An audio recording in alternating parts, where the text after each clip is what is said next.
नमस्कार दोस्तों। Law of one यानी एक का कानून, या कह लीजिए एक का ज्ञान, या कह लीजिए एक के तरीके। यह उसका 43वां सत्र है जो कि मार्च 24 1981 को रिकॉर्ड किया गया था। दोहराया जाता है कि इस किताब द्वारा दी गई सभी सूचनाएं और जानकारियां आप जान भी सकते हैं, मान भी सकते हैं, नज़रअंदाज भी कर सकते हैं और नकार भी सकते हैं, क्योंकि यह आपकी स्वतंत्र इच्छा या फ्री विल है जो कि एक अनंत रचयिता द्वारा आपको दी गई है। एक बात और कही जाती है कि लॉ ऑफ वन पूरी तरह से सभी के लिए फ्री है। यदि कोई इकाई या व्यक्ति इसको निजी स्वार्थ के लिए इस्तेमाल करे तो वह उसकी व्यक्तिगत जिम्मेदारी होगी। और साथ ही साथ यह भी कहा जाता है कि यदि कोई व्यक्ति इसको अपनी भाषा में परिवर्तित करके दूसरों से साझा करना चाहे या फिर इन वीडियोस को अपने चैनल पर चलाना चाहे तो वह भी ऐसा कर सकता है, क्योंकि वह भी उसकी फ्री विल है।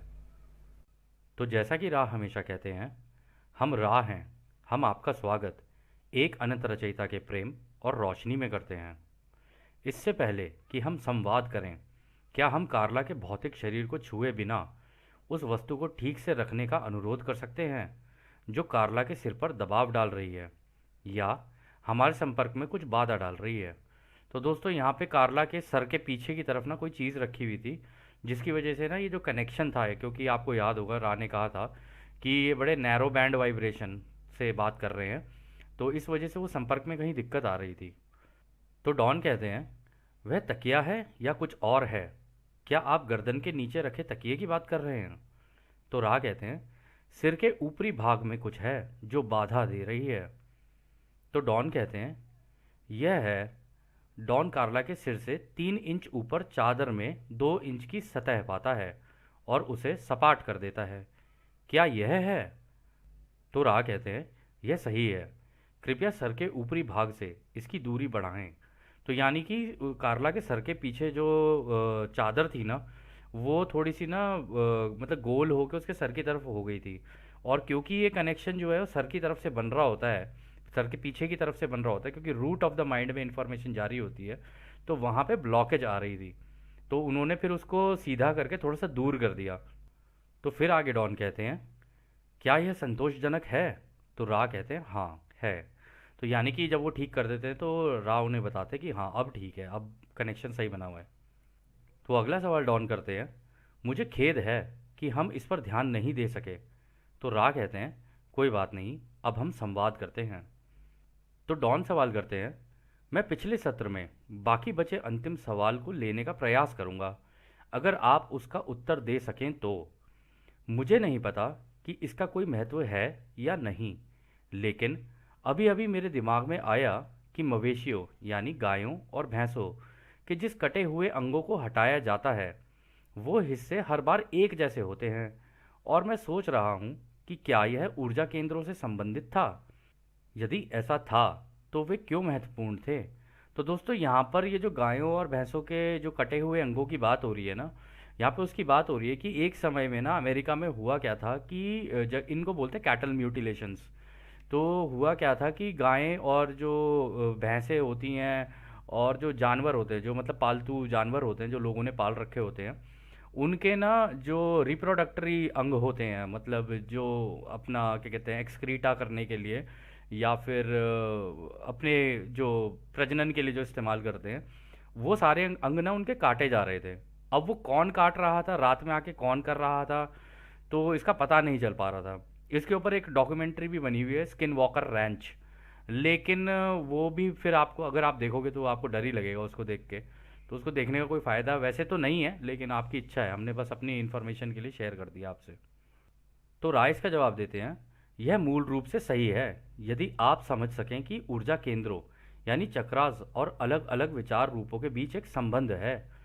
जिस वजह से पशुओं के अंगों को निकाला गया, उससे आपकी धरती के लोगों की चेतना में डर का माहौल बना, जो लोगों की चेतना में चिंता या भय के क्षेत्र का प्रतीक बना।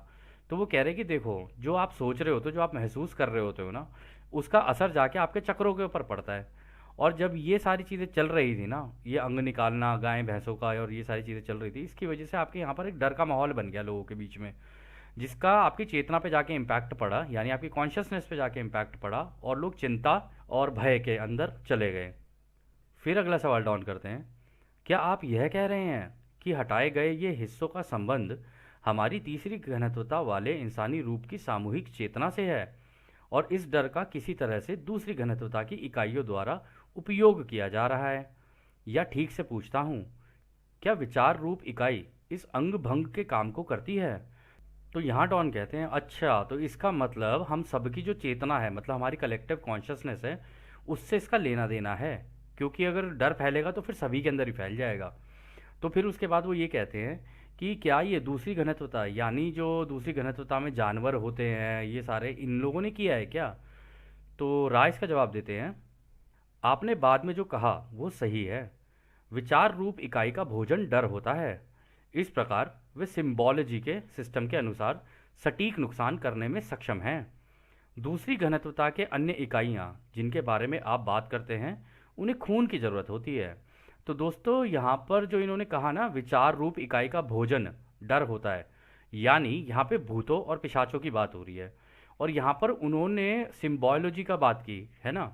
तो सिम्बोलॉजी कुछ इस तरीके से होती है, अगर आप इस तरीके के सिंबल्स देखेंगे ना, ये अनारकी का सिंबल है, ये आँख का सिंबल है, ये बड़े मतलब इस तरीके के सिंबल्स होते हैं जो पुराने ज़माने में, क्योंकि सिम्बोलॉजी से ही काम किया जाता था, तो ये उसी का है। अब ये जो बीस्ट शैतान का है, ये ठीक है, ये 666 नंबर, ये भी शैतान का है। यहाँ भी देखोगे आप, शैतान का है। यहाँ पर आप देखोगे जो तारा है उसे उल्टा कर दिया है इसने, यहाँ पर भी उल्टा कर दिया है। यहाँ पर भी आप देखोगे कि जो रचयिता की जितनी भी लॉज हैं, वो इस तरीके से ट्रायंगल की शेप में है, मतलब पिरामिड की शेप में। तो यहाँ पर उसके ऊपर एक और उल्टा लगा दिया, यानी रचयिता के बनाए हुए ऑर्डर को उल्टा कर देना, ठीक है। और यहाँ पर भी आप वो देख रहे हैं एक आंख वाला, कि भाई इसके द्वारा हम लोग देख रहे हैं, नज़र रख रहे हैं तुम्हारे ऊपर, ठीक है। और ये सारे सिम्बोलॉजी होती है, सिम्बोलॉजी होती है। अगर आप चाहें तो इसके अंदर अलग अलग तरीके से ढूंढ सकते हैं कि सिम्बोलॉजी का मतलब क्या है। ये इसको कहते हैं आई ऑफ होरस। इससे ये पता चलता है कि आपकी कुंडलिनी कितनी जागरूक हो चुकी है। जिसका ये जो नीचे वाला सिंबल होता है, इन आँख के नीचे से यहाँ से ये जो चल रही है ना इधर लेफ्ट साइड में, ये जिसकी जितनी लंबी होती होगी ना, उस ज़माने में ये बोला जाता था कि ये जिसकी जितनी लंबी है और घूम के ऐसे ऊपर की तरफ अगर आ रही है, तो उसकी कुंडलिनी उतनी ज़्यादा जागरूक हो चुकी है। तो ये कुछ सिंबल्स हैं, और इन्हीं सिंबल्स का इस्तेमाल करके, ऐसा नहीं है कि आप लोग नहीं कर सकते, आप लोग भी कर सकते हो, लेकिन भूत पिशाच और ये जो ओराइन समूह है, वो भी इन्हीं सिंबल्स का इस्तेमाल करते हैं। और आप यहाँ देखो, ये जो क्रॉस है, जो जीसस का क्रॉस है, उसे उल्टा कर रखा है, कि यानी कि ये हमने उल्टी कर दी है सारी कहानी। तो इस तरीके से ये सिंबोलॉजी होती है, जो शैतानी ताकतें जो होती है ना, वो इनका इस्तेमाल करते हैं। परंतु ऐसा नहीं है, आप सही दिशा में अगर हो तो उसका इस्तेमाल कर सकते हो। जैसे यहाँ पर आप ये देखेंगे स्वास्तिका है ना, स्वास्तिका अगर हिंदू धर्म के हिसाब से देखा जाए तो इसका बड़ा अच्छा महत्व है। इसका मतलब होता है, ये जो चार हिस्से हैं ना, ये चार हिस्से, मतलब चार यहाँ से ऊपर, फिर यहाँ से, फिर यहाँ से, और फिर यहाँ से, ये रचयिता की चारों प्राइमल फोर्सेस को दर्शाते हैं। Static magnetic field, electrostatic field, electromagnetic wave, और रेजोनेटिंग इलेक्ट्रोमैग्नेटिक फील्ड। तो जहाँ से ये चल रही होती है ना तरंगे, पूरे ब्रह्मांड में जो फैली हुई है रचयिता के अंदर, ये घूम रहा होता है, बड़ी तेज़ी से स्पिन कर रहा होता है, इसके अंदर से निकल रही होती हैं वो। लेकिन इसका ओरिजिन किसी को नहीं पता है, इसका ओरिजिन ऐसे किसी कोई पता नहीं लगा सकता, केवल ध्यान अवस्था में जाके ही इसका पता लगाया जा सकता है। और दूसरा, कि इसी का इस्तेमाल आपको याद होगा हिटलर ने भी किया था, है ना। तो आपको याद होगा रा ने कहा है कि जो रचयिता के बनाए हुए तरीके हैं ना, तो वह ऐसा नहीं है कि उन्होंने कोई भेदभाव कर रखा है, वो रोशनी वाले भी यूज़ कर सकते हैं, वो अंधेरे वाले भी यूज़ कर सकते हैं। तो आपने जो शैतानी ताकतें होती हैं उनका सिंबल भी सुना होगा, उनकी भाषा भी सुनी हुई होगी कि अंधेरा कायम रहे, क्योंकि वो अंधेरे के पुजारी हैं, ठीक है ना। तो उस तरीके का कार्य वो करना प्रेफर करते हैं। तो इसी चीज़ का वो इन्हीं सब सिंबल्स का उल्टा भी इस्तेमाल करना जानते हैं। फिर इसमें वो आगे कहते हैं, जो दूसरी घनत्वता की इकाइयाँ जिनकी तुम बात कर रहे हो ना, तुम जानवरों की बात कर रहे हो, उन्हें तो खून की ज़रूरत होती ही है। अब जैसे हमारे यहाँ पे शेर, चीते, भालू, इन लोगों को तो ज़रूरत होती है ना। तो कह रहे कि ये दोनों अलग अलग वो है घटनाएं। किसी किसी केस में जानवरों ने एक दूसरे के ऊपर अटैक कर दिया, जैसे चीता आ गया या वो आ गया, शेर आ गया, वो भी हुआ है। और एक तरफ से ये जो विचार रूप इकाई का भोजन डर होता है, जिसको ये बोल रहे हैं ना, कि ये जो शैतानी ताकतें हैं, भूत पिशाच, क्योंकि ये इनकी उसमें होते हैं, क्या कहते हैं, ओराइन ग्रुप के समूह का हिस्सा होते हैं, कह रहे उन्होंने भी किया है इस तरीके से। फिर अगला सवाल डॉन करते हैं, इस अन्य दूसरी घनत्वता के प्रकारों को शरीर में बने रहने के लिए खून की आवश्यकता होती है। क्या वे हमारे भौतिक घनत्वता में एस्ट्रल प्लेन्स में से किसी एक से आते जाते रहते हैं? तो उनको लगा था डॉन को कि शायद ये जो एस्ट्रल प्लेन्स होते हैं ना, जो तीनों प्लेन्स होते हैं, lower astral, middle astral, higher astral planes, तो डॉन को यहाँ पर ये लग रहा था कि लगता है शायद यहाँ से ही भूत पिशाच निकल के आते होंगे, और ये खून की मतलब उसमें ये डराने के लिए और डर फैलाने के लिए ये सारी चीज़ें करते होंगे। तो राइस का जवाब देते हैं, हम कह सकते हैं कि ये प्राणी ओरियन समूह के जीव हैं। वे एस्टर्न प्लेन्स में मौजूद नहीं हैं जैसा कि विचार रूपों में होता है, लेकिन वे पृथ्वी की सतह के भीतर प्रतीक्षा करते हैं। हम हमेशा की तरह आपको याद दिलाते हैं, यह हमारा विचार है कि इस प्रकार की जानकारी महत्वहीन है। तो राय यहाँ पे कह रहे हैं कि देखो ये जो होते हैं ना, ये जो भूत पिशाच वगैरह ये होते हैं, ये ओराइन समूह के होते हैं, लेकिन वो एस्ट्रल प्लेन्स में मौजूद नहीं होते जैसे कि बाकी विचार रूप होते हैं, क्योंकि एस्ट्रल प्लेन्स में तो आप जाके सोच ही बन जाते हो। तो वो कह रहे हैं कि ये पृथ्वी के ही मतलब तुम्हारी धरती के नीचे की सतह के अंदर रहते हैं और वहाँ से निकल के आ जाते हैं।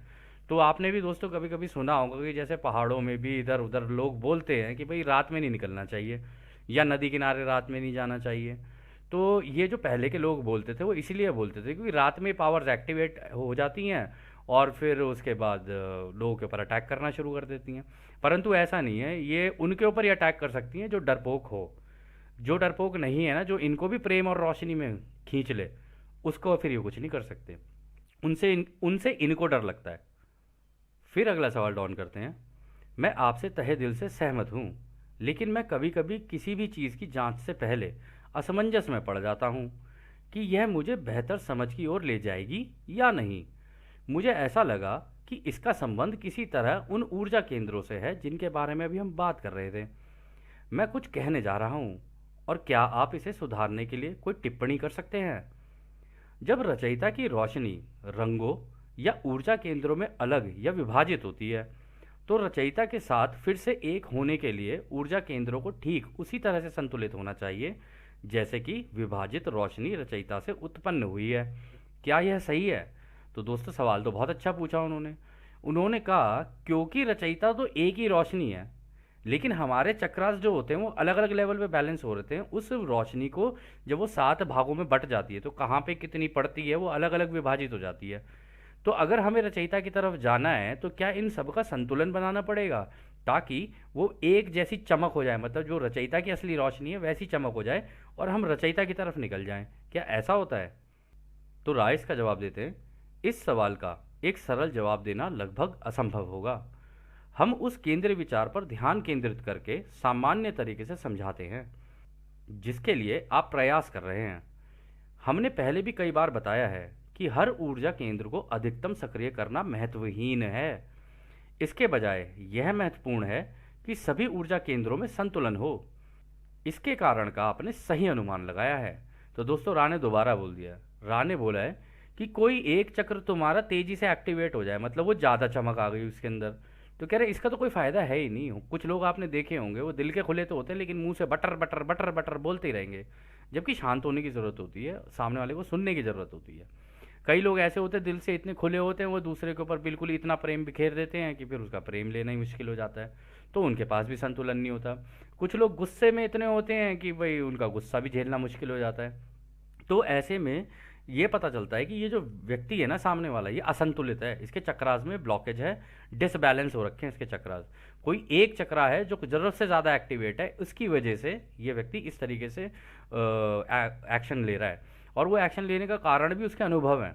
जैसे उसके अनुभव होंगे ना, उसकी वजह से उसका वैसा वो हो जाएगा, क्या कह लो, एक्शन उसका इस तरीके का हो जाएगा। फिर आगे वो बोलते हैं, इस प्रकार जो चिंतित व्यक्ति है यदि वो अपने विभिन्न ऊर्जाओं के अनुभव को नियमित कर ले तो पॉजिटिव कटाई के मार्ग पर जा सकता है। इस प्रकार सबसे कमज़ोर व्यक्ति भी उस व्यक्ति से अधिक संतुलित है जिसके पास अत्यधिक ऊर्जा है और जो काफ़ी सतर्कता से दूसरों की सेवा करता है, जिसमें उनकी इच्छा होती है कि वो उन सारे अनुभवों का इस्तेमाल करके अपना ध्यान खुद को जानने में लगाकर तेज़ी से और आगे निकल जाएं। तो दोस्तों यहाँ पे वो ये कह रहे हैं कि देखो ऐसा नहीं है कि कोई व्यक्ति कमज़ोर हो तो वो नहीं आगे निकल सकता। निकलने को, वो भी आगे निकल सकता है। बस ये है कि ये होता है कि वो कमज़ोर है, दूसरे वाले के पास ज़्यादा ऊर्जा है। तो जिसके पास ज़्यादा ऊर्जा है, जिसके पास ज़्यादा अनुभव है, वो दूसरों की सेवा अगर करेगा ना, बड़ी सतर्कता से करेगा। वो ऐसे नहीं करेगा कि जहाँ पर ज़रूरत नहीं भी है तब भी उनकी सेवा करने के लिए घुस जाएगा। लेकिन जो कमज़ोर होगा ना, वो थोड़ा सा इस तरीके का होता है, वो दिल से ज़रूरत से ज़्यादा उसका दिल खुला होता है, तो इस वजह से वो क्या कहते हैं, किसी की भी सेवा करने के लिए घुस जाता है, चाहे वहाँ पे ज़रूरत हो या ना हो। तो जो संतुलित होगा ना, वो थोड़ा सा सतर्कता से काम करेगा। ऐसे नहीं कि हर इन्फॉर्मेशन हर किसी के लिए हो। जिसके लिए जिस चीज़ की इन्फॉर्मेशन की, या जिस चीज़ की जानकारी की, या जिस तरीके की सेवा की जैसी ज़रूरत होती है ना, उसको वैसे ही देगा। एक चीज़ सबके ऊपर एप्लीकेबल नहीं हो सकती, क्योंकि प्रत्येक व्यक्ति डिफरेंट है। और इसी वजह से वो ये कह रहे हैं कि लेकिन कमज़ोर व्यक्ति भी आगे निकल के जा सकता है, बस अगर वो अपना अच्छे से संतुलन बना ले और अपने अनुभवों का अच्छे से इस्तेमाल कर ले, कि अपना एक झुकाव बना ले दूसरों की सेवा वाला, तो वो उस दिशा में निकल सकता है। इसी तरीके से वो खुद की सेवा के रास्ते पर भी निकल सकता है। दोनों ही चीज़ें हो सकती हैं। फिर वो आगे कहते हैं, आपकी ऊपर की सभी घनत्वताओं में कम संतुलित व्यक्ति को इतना समय स्थान और स्थान समय मिलता है कि जिसमें कम संतुलित इकाई खुद के अंदर के संतुलन को शुद्ध करना जारी रख सकती है। तो दोस्तों, यहाँ पर भी उन्होंने बड़ी अच्छी बात कही। उन्होंने कहा देखो, जो अगली घनत्वताएं आएंगी ना, वहाँ पर तो तुम्हें इतना इतना समय मिलेगा, इतने इतने जिस भी ग्रह पर तुम जाओगे, जैसा तुम्हारा यहाँ पे लेवल होगा उसके हिसाब से तुम्हें ग्रह असाइन हो जाएगा। तो कह रहे इतना समय मिलेगा तुम लोगों को, इतना टाइम मिलेगा कि तुम्हारे जो चक्रास है ना, उनको और अच्छी तरीके से बैलेंस कर पाओगे। यहाँ तो अपना संतुलन बनाना है तुम्हें अपनी चॉइसेस के बेसिस के ऊपर, मतलब कि तुम क्या चुनाव कर रहे हो, क्या चीज़ें चुन रहे हो, उनके बेसिस के ऊपर अपना संतुलन बनाना है। और दूसरे के ऊपर जजमेंट पास नहीं करनी है। आप दूसरे के जज नहीं हो, आप हो ही नहीं सकते, क्योंकि इस पूरे ब्रह्मांड में सबका एक बेस्ट जज जो है वो है क्रिएटर। क्योंकि उनके पास आपके सारे अनुभव रखे हुए हैं। आप तो अनुभव कर रहे हो, वो उन अनुभवों को लेके प्रोसेस भी कर रहे हैं। उन मतलब उनकी ध्यान अवस्था में आप सोच नहीं सकते कि कैसे करते हैं वो, और सोचो समस्त ब्रह्मांडों का करते हैं। फिर अगला सवाल डाउन करते हैं, अगली घनत्वता में या चौथी घनत्वता में ये जो शारीरिक दर्द के माध्यमों का उपयोग अनुभव संबंधी संतुलन के तरीकों के रूप में किया जाता है। कहने का मतलब है, यहाँ पे वो ये कह रहे हैं डॉन, क्या जो फोर्थ डेंसिटी में हम लोग जाते हैं, अगली घनत्वता में जाते हैं, क्या वहाँ भी ये शारीरिक दुख दर्द और ये तकलीफ़ें होती हैं क्या?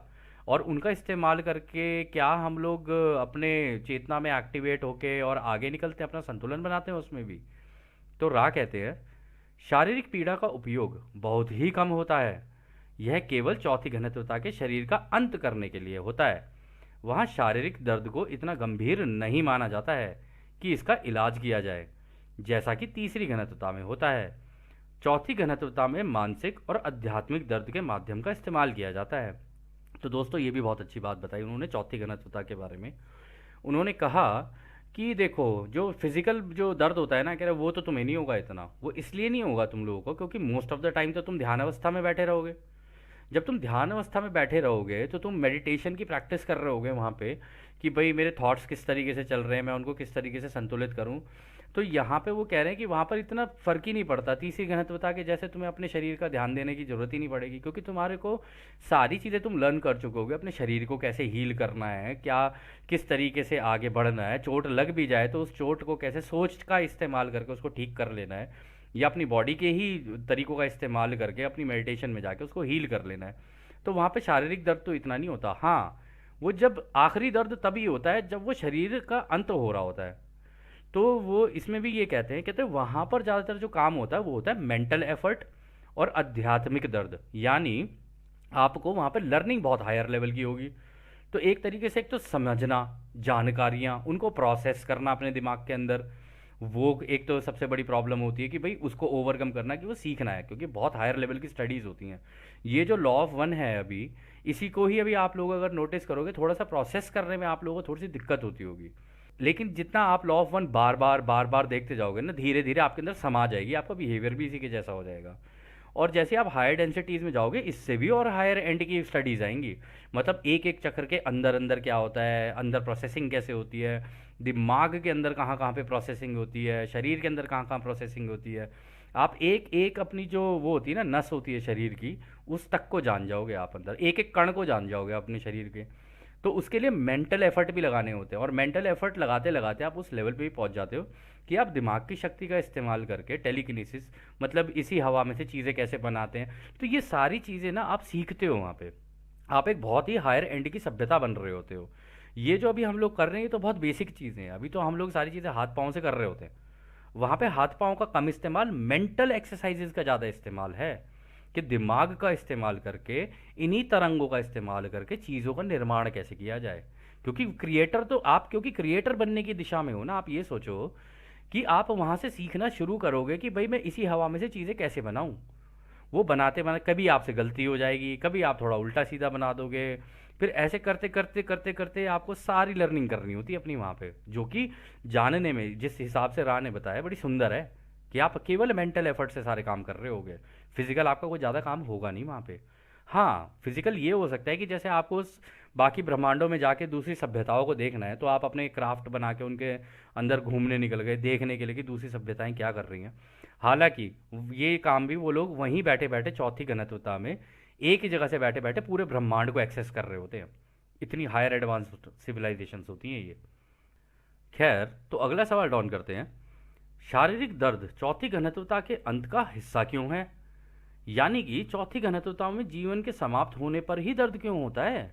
तो मतलब डॉन ने भी अच्छा सवाल पूछा। उन्होंने कहा कि अच्छा, तो ये मृत्यु के टाइम पे दर्द क्यों होगा फिर, जब कोई इंसान मर जाएगा तो राह कहते हैं आप इस तरह के दर्द को अत्यधिक थकान कहेंगे।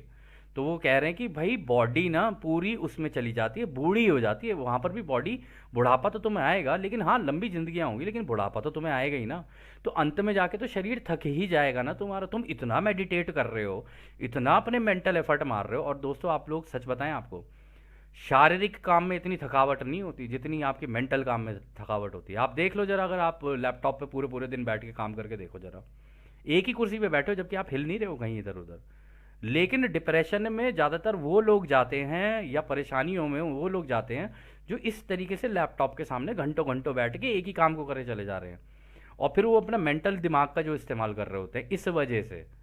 जबकि शारीरिक काम में तो आपकी फिजिकल बॉडी काम करती रहती है, एक्टिव रहती है, उसमें इतना दर्द नहीं होगा, इतनी थकान नहीं होगी। वो तो आप खाना पीना खाओगे उसके बाद नॉर्मल हो जाएगी। तो माइंड की भी अपनी ना एक्सरसाइज होती है, माइंड को भी एक्सरसाइज कराने की ज़रूरत होती है ताकि वो अनंत दिशाओं में सोचे। और थकान, जैसे राह ने कहा, थकान तो दिमाग के कार्य के कारण ही होती है, और फिर धीरे धीरे उसी की वजह से शरीर भी बूढ़ा होने लग जाता है। तो खैर, अगला सवाल डॉन करते हैं। क्या आप चौथी घनत्वता के स्थान समय जीवन में औसत जीवन काल बता सकते हैं? यानी कि वो ये पूछ रहे हैं कि आप ये बता सकते हैं एक आदमी की औसत जीवन कितना होगा, यानी एवरेज लाइफ कितनी होती होगी वहाँ पे चौथी घनत्वता में। तो राय इसका जवाब देते हैं, जैसा कि आप समय को नापते हैं, आदर्श सौहार्दपूर्ण चौथी घनत्वता में समय स्थान जीवन 90,000 साल का होता है। तो यानी कि दोस्तों वो ये कह रहे हैं कि अगर आप वहाँ जाके सबके साथ प्रेम प्यार और सद्भावना से रहे, क्योंकि वहाँ पर आपकी पूरी पुरानी जिंदगियाँ होती हैं, आप उनको ठीक कर रहे होते हो, तो ये भी हो सकता है कि आपका वहाँ पर भी मतभेद हो जाए किसी से, बिल्कुल पॉसिबल है वहाँ पर भी होना। लेकिन वो कह रहे हैं अगर कोई पूरी सभ्यता बड़े सौहार्दपूर्ण प्रेम प्यार से अगर आगे निकल रही है, तो उनका जो टोटल जीवन काल, एक जिंदगी जो होगी वो 90,000 साल की होगी। और ये उस केस में जहाँ पर बेस्ट केस सिनेरियो है। क्योंकि आप ये भी तो देखो ना, इस तरीके के मतभेद भी होने की आशंका है भाई। जब आपके सामने सामने वाले की सोच ही खुल गई, तो हो सकता है आप वहाँ पे जजमेंट करने लग जाओ लोगों को देख के, देखना इसकी सोच कैसी है, देखना उसकी सोच कैसी है। हम तो यहाँ पे लोगों के कर्मों को देख के तब लोगों को जज करने लग जाते हैं, वहाँ जाके तो आपको लोगों को जज नहीं करना होता है। और ऊपर से दिमाग और जुड़ गए आपस में, तो काफ़ी कठिनाइयाँ होती हैं शुरुआती दौर में।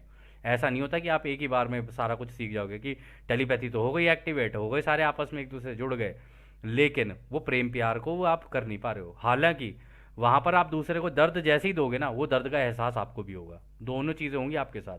अगर उसको प्रेम का एहसास हो रहा है, अगर उसको खुशी का एहसास हो रहा है, तो आपको भी होगा। उसको दर्द का एहसास हुआ तो आपको भी होगा। टेलीपैथी ऐसे ही काम करती है। फिर अगला सवाल डाउन करते हैं। फिर वहाँ समय स्थान होता है। चौथी घनत्वता में कई जन्म होते हैं, जिसमें 2 जन्मों के बीच समय स्थान का अनुभव भी होता है। तो डॉन कहते हैं तो अच्छा, इसका मतलब वहाँ पर चीज़ें अदृश्य होती होंगी, और चौथी घनत्वता में भी कई जन्म होते होंगे, जिसमें 2 जन्मों के बीच में समय स्थान का अनुभव भी होता है। यानी वहाँ पर आप जिस ग्रह पे आप रह रहे होगे, वहाँ पे आपके पास पूरी एबिलिटी है, आप गायब भी हो सकते हो, आप इसके अंदर निकल के भी आ सकते हो चौथी घनत्वता में, आपकी इच्छा होती है। तो वो कह रहे हैं कि आप इन दो जन्मों के बीच में भी, क्योंकि आपको अब जब आप मान लो आपको मृत्यु हो भी गई वहाँ पर, लेकिन मरने के बाद भी जो आपकी सोल है उसको तो सारी चीज़ें याद है ना पिछली ज़िंदगी की। तो जो अगर आपको नया शरीर अगर दोबारा अगर आप लोगे भी, तो आपको याद तो पूरा है, कंटिन्यूटी में चल रहा है सारा कुछ, है ना। तो इसमें ऐसा तो कुछ है नहीं कि कहीं किसी तरीके का डेटा लॉस हो रहा हो, डेटा तो कोई लॉस नहीं हो रहा है इसमें, सारी चीज़ें इक्वल चल रही हैं। तो रा इसका जवाब देते हैं हाँ यह बिल्कुल सही है, तो रा ने भी कह दिया हाँ ये बिल्कुल ऐसा ही होता है। तो खैर अगला सवाल डॉन करते हैं, हमारे वर्षों में चौथी घनत्वता के अनुभवों का चक्र कितना लंबा होता है, यानी कि वो पूछ रहे टोटल जिंदगी कितनी होगी। जैसे अभी हम तीसरी घनत्वता में जिए मरे जिए मरे जिए मरे धीरे धीरे चलते हुए आ रहे हैं, इसी तरीके से वहाँ पर भी होता होगा। तो कह रहे टोटल मिला के हमारी साइकिल कितनी होगी। तो राय इसका जवाब देते हैं, अनुभव का चक्र आपके वर्षों का लगभग 30 मिलियन यानी 3 करोड़ है, यदि इकाइयाँ जल्दी ही कटाई लायक होने में सक्षम नहीं हो पाती हैं। तो यहाँ पर वो ये कह रहे हैं कि देखो टोटल लाइफ जो तुमको मिलेगी, मतलब जितनी आप वीडियो गेम की तरह समझ लो कि एक लाइफ मिली ओके मर गए, चलो ठीक है, दूसरी लाइफ मिली ओके मर गए, तो ऐसे करते करते तुम्हें टोटल 3 करोड़ मिली हैं। यानी 1 करोड़ साल की एक साइकिल होगी, 1 करोड़ साल की एक साइकिल होगी और 1 करोड़ साल की एक साइकिल होगी, यानी 3 साइकिल वहाँ पर भी हैं जो एक एक करके करेंगे। लेकिन उन्होंने ये कहा है कि अगर ये आपको तीनों साइकिल तब करने की ज़रूरत है अगर आप कटाई के लायक ना हो पाओ, चौथी घनत्वता से पांचवी घनत्वता में जाने लायक, तब इतना लंबा समय लगता है। अगर आप पहले ही हो गए कटाई के लायक और आपको अब ज्ञान की और रोशनी का जो ज्ञान है उसकी ज़रूरत है, तो फिर आप आगे निकल जाओगे, पहले बीच में से ही निकल के जाया जा सकता है। फिर वो आगे कहते हैं इस घनत्वता में कटाई पूरी तरह से समूह की इच्छा पर निर्भर करता है। वहाँ आपके ग्रह जैसी बनावट नहीं होती है, क्योंकि वहाँ पर अनंत रचयिता की बनाई हुई हर चीज़ बिल्कुल पारदर्शी हो जाती है। तो वो कह रहे हैं कि वहाँ पर ऐसा नहीं है कि किसी एक व्यक्ति के कहने पर हो रही हो, कह रहे वहाँ पर तो पूरे समूह की इच्छा होती है कि अपनी कटाई करवाएं या ना करवाएं। क्योंकि टेलीपैथी से कनेक्टेड हैं तो सारे, एक व्यक्ति कुछ सीखेगा तो सारे ही सीखेंगे।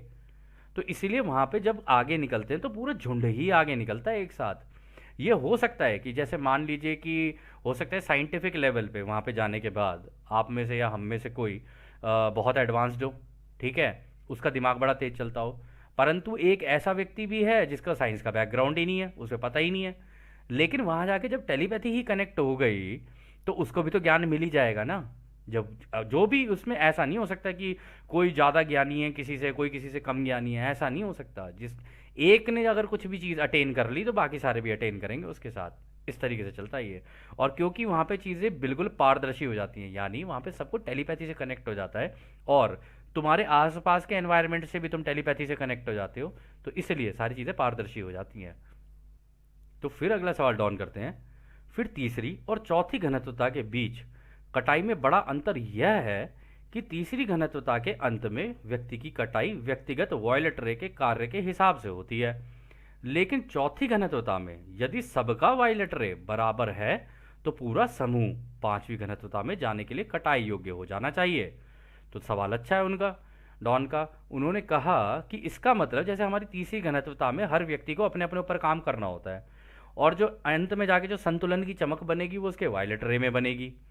तो वो जो यहाँ पर तो चलो ठीक है, एक इंडिविजुअल लेवल पे इस वीडियो गेम में एक एक प्रत्येक व्यक्ति अपना अपना गेम खेलेगा और अपना अपना जीतेगा और आगे निकलेगा, ठीक है। वहाँ पर ऐसा नहीं है, वहाँ पर वो कह रहे हैं कि अच्छा वहाँ पर सबका ही वायलेट रे एक जैसा हो जाएगा, यानी सबके क्राउन चक्र में चमक एक जैसी हो जाएगी। तो जब निकलेंगे तो पूरा का पूरा समूह ही निकलेगा पांचवी घनत्वता में, तभी तो वहाँ जाके सोशल मेमोरी कॉम्प्लेक्स बन जाता है। सोशल मेमोरी कॉम्प्लेक्स का मतलब है कि सबके दिमाग एक हो जाना, और इसी कारण से अगर वहां से कोई आगे निकलेगा तो पूरा का पूरा गुट यानी पूरा का पूरा समूह ही निकलेगा। तो राय इसका जवाब देते हैं हाँ यह सही है। हालांकि पांचवी घनत्वता में इकाइयां एक समूह या इकाई के रूप में सीखना चुन सकती हैं और इन परिस्थितियों के अंतर्गत छठी घनत्वता में जा सकती हैं, क्योंकि यह ज्ञान की घनत्वता अत्यधिक स्वतंत्र घनत्वता है, जबकि यहाँ करुणा का सबक उस ज्ञान की ओर ले जाता है जिसका संबंध अन्य स्वयं अदर सेल्फ से होता है। तो वो कह रहे हैं लेकिन पांचवी घनत्वता में जाके चीज़ें ना थोड़ी सी चेंज हो जाती हैं, गेम में चेंज होता है। वो कह रहे हैं वहाँ पे जाके पूरा समूह चाहे तो वो भी सीख सकता है, या उन समूह के अंदर कि जो लोग हैं वो एक एक करके भी सीखना चाहें, मतलब अलग अलग दिशा में भी सीखना चाहें तो भी सीख सकते हैं। और उसका कारण है दोस्तों, उसका कारण ये है कि वो कह रहे हैं कि वहाँ पे सबसे ज़्यादा स्वतंत्रता हो जाती है। अब जहाँ पे इतनी स्वतंत्रता हो जाएगी तो रचयिता की उसी रोशनी के ज्ञान को का इस्तेमाल करके आप अलग अलग दिशाओं में सोच सकते हो। आप कहीं कुछ बना दोगे, कहीं कुछ बना दोगे, कोई कुछ कर देगा, कोई कुछ कर देगा। ऐसा नहीं कि सारे मिलकर कोई एक ही चीज़ बना रहे हो। तो इस वजह से, क्योंकि आप ज्ञान का इस्तेमाल कर रहे हो, अब आप एक्सपेरिमेंटल मोड में आ चुके कंप्लीटली। चौथी घनत्वता में आप लव का इस्तेमाल कर रहे थे, ठीक है, आपने थोड़ी बहुत चीज़ें बनानी सीखी। अब उसके और हायर एंड पे चले जाओगे आप, अब आप और बड़ी बड़ी चीज़ें बनाना सीखोगे, ठीक है ना। हो सकता है आप बहुत बड़े बड़े मदर क्राफ्ट और ये सारी चीज़ें बनाना सीखना शुरू कर दो, या फिर आप वहाँ पे पूरी की पूरी एक पूरी सभ्यता के लिए पूरी बहुत बड़े बिल्डर हो जाओ। और बिल्डर मतलब वैसा वाला बिल्डर नहीं जो ईंट पत्थर से लगाता है, मतलब उनके लिए पूरे के पूरे घर ही बनाने शुरू कर दो आप, केवल सोच का इस्तेमाल करके। तो इस तरीके से कौन व्यक्ति वहाँ पे क्या चुन लेना कुछ कहा नहीं जा सकता। अपने अपने ज्ञान का इस्तेमाल करके वहाँ पे कैसे कर ले उसका इस्तेमाल कहा नहीं जा सकता वहाँ पे। और यहाँ पे उन्होंने एक चीज़ और सही कही है कि वहाँ पे क्योंकि आप करुणा का ज्ञान लेके आ रहे हो तो दूसरों की ओर सहानुभूति, और आपको पता है कि दूसरा व्यक्ति कैसा है और वो क्या सोच रहा है और क्या महसूस कर रहा है। तो जब वो सारी चीज़ें हो जाएंगी ना, तो यहाँ पे आके अब आप उस व्यक्ति को और बेहतर जान पाओगे, क्योंकि अब आप उसके रोशनी के फोटॉन्स को भी समझना शुरू कर दोगे उसके शरीर के। तो कह रहे अब आप प्रत्येक व्यक्ति के, यहाँ तो आपने दिल से जुड़ना सीख लिया उससे, अब आप उस व्यक्ति के अंदर के जो जो भी सामने वाला आपका व्यक्ति है, उसके शरीर के एक एक फोटोन के अंदर कंपनता कैसे काम कर रही है ना, वो सीखते हो। यानी कि उसके शरीर या वहाँ के जानवरों के शरीर या जैसा भी वहाँ का माहौल है, उनके अंदर अगर आप झांकोगे तो उनका एक एक फोटोन है ना किस लेवल पे कांप रहा है ना, तो आपको कंपनताओं का ज्ञान होता है। यानी कि आपको यह हार्मोनिक्स जिससे पूरे ब्रह्मांड की रचना होती है ना, वो म्यूजिकल हार्मोनिक्स भी सीख लेते हो आप, या कह लो उन साउंड्स को भी सीखते हो आप जिसके बारे में रा ने चर्चा की थी पहले के सत्रों में।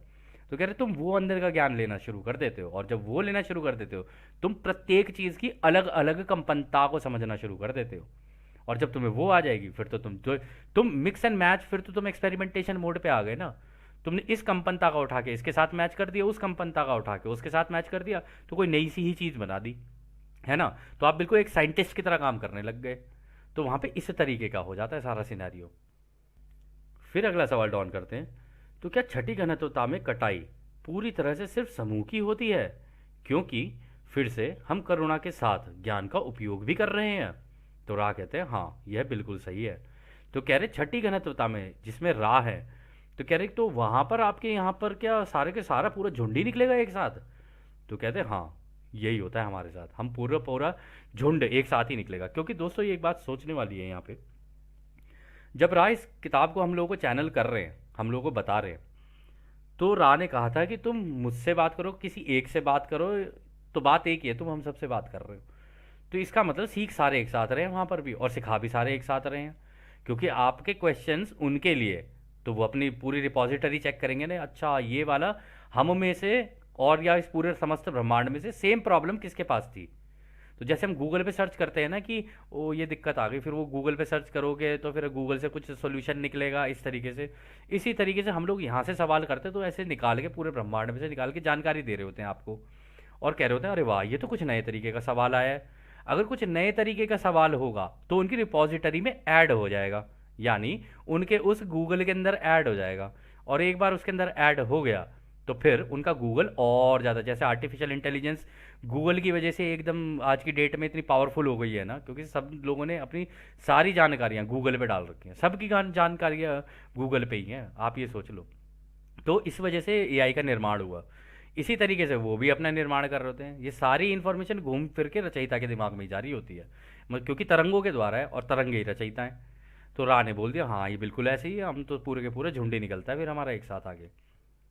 फिर अगला सवाल डॉन करते हैं, हम जानते हैं कि चौथी घनत्वता के स्थान समय में जिस शरीर का इस्तेमाल होता है, मैं मान रहा हूँ कि ये बिल्कुल हमारी तीसरी घनत्वता के शरीर के समान है जिसका हम अभी इस्तेमाल कर रहे हैं। क्या यह सही है? तो डॉन ने पूछ ही लिया कि क्या हमारे जैसे शरीर होते हैं क्या वहाँ पर भी चौथी घनत्वता में। तो राइस का जवाब देते हैं, जिस रासायनिक तत्वों का इस्तेमाल होता है वो समान नहीं है, हालांकि बाहरी रूप से दिखने में समान हैं। तो वो कह रहे हैं कि देखो, जो मटेरियल यूज़ होगा ना, मतलब जो जो फोटॉन्स यूज़ होंगे, अब वो हायर कांपते हुए फोटॉन्स होंगे, कह रहे, तो उनकी वजह से जो केमिकल जो स्ट्रक्चर बनेगा बॉडी का, कह रहे वो अलग होगा। क्योंकि वो भी तो अलग है ना, तेजी से कांपते हुए फोटॉन्स है, ये तो नीचे के कांपते हुए फोटॉन्स थे जिससे तुम्हारा शरीर बना हुआ है। कह रहे, और इसमें उन्होंने बोल दिया कि हालांकि बाहरी रूप दिखने में समान है, कह रहे शरीर तो ऑलमोस्ट तुम्हारे जैसे ही होंगे, लेकिन वहां पे सुंदरता और ये सारी चीजें ज्यादा बढ़ जाती हैं। तो ऐसा नहीं है कि दोस्तों आपको इसी तरीके के शरीर मिलेंगे, इससे बहुत बेहतर, बहुत चमकदार और बहुत हल्के शरीर। क्योंकि कोई चीज अगर तेजी से कांपेगी ना तो शरीर हल्का होगा, वो भारी नहीं हो सकता इतना ठोस। ठीक है ना, और उसके अंदर के फोटॉन्स कांप रहे हैं, तो उस वजह से अंदर के जितने अंग होंगे वो भी हल्के ही होंगे। तो रा ने बोल दिया कि तुम्हें जो शरीर मिलेंगे वो इसी तरीके के मिलेंगे। तो तुम आप लोग दोस्तों अपनी इमेजिनेशन में सोच सकते हो कि आप लोगों को कैसे मिल सकते हैं। हमारी इमेजिनेशन से बोलने का कोई फ़ायदा नहीं है। हालांकि हमें थोड़ा सा अंदाज़ा है, अंदाज़ा क्या, खैर अब तो है थोड़ा सा। तो चौथी घनत्वता के शरीर बहुत सुंदर और बहुत ही डेलिकेट होते हैं। मतलब आप टच करोगे ना उनको तो वो पूरी की पूरी बॉडी हिल जाती है एकदम से, जैसे कि पर्दे को हिला दिया हो किसी ने। तो कुछ इस तरीके का हो जाता है वहाँ पर। खैर, तो फिर अगला सवाल डॉन करते हैं, क्या चौथी घनत्वता में भोजन करना आवश्यक है? तो रा कहते हैं हाँ, यह सही है। तो दोस्तों यहाँ पर ना अब ये भोजन और ये सारी चीज़ें आनी शुरू होंगी, तो इन सब चीज़ों को हम लोग अगले सत्र में कंटिन्यू करेंगे। तो जैसा कि राह हमेशा कहते हैं कि अब हम आपको उस एक अनंत रचयिता के प्रेम, उसकी रोशनी, उसकी शक्ति और उसकी शांति में छोड़कर चलते हैं। आदि ने हमारे दोस्तों, आदि ने वासु। धन्यवाद।